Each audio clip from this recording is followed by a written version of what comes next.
યોજાઈ। અકોટા બ્રિજ પર અકસ્માતમાં 24 વર્ષીય આકાશ રાકેશ ચોમલનું મોત નીપજ્યું હતું। ત્યારે આ ઘટનામાં ન્યાયની માંગ કરી આકાશના 150થી વધુ મિત્રોએ અકોટા બ્રિજ પર કેન્ડલ માર્ચ યોજી હતી।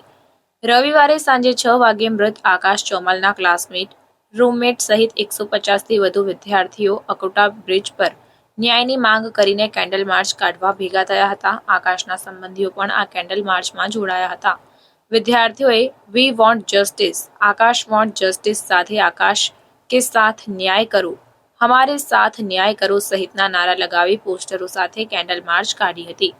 થોડીક ક્ષણો માટે મૌન પણ પાડ્યું હતું। 15 લોકોના નિવેદન નોંધાયા। અકોટા બ્રિજ પર બનેલી અકસ્માતની ઘટનાને લઈ અકોટા પોલીસે અકસ્માતને નજરે જોનાર સહિત 15 લોકોના નિવેદન નોંધ્યા છે।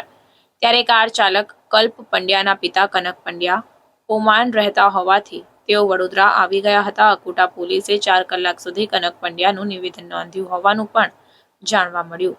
નોંધનીય છે કે પોલીસ દ્વારા કલ્પનું ડ્રાઇવિંગ લાયસન્સ રદ કરવા અંગે રિપોર્ટ કરાશે, સાથે જ આરટીઓ દ્વારા કારને ચેક કરવામાં આવી હતી। ત્યારે અકસ્માત દરમિયાન કારની ગતિ સહિતનો રિપોર્ટ 2-3 દિવસમાં આપવામાં આવશે તેમ સૂત્રો પાસેથી જાણવા મળ્યું।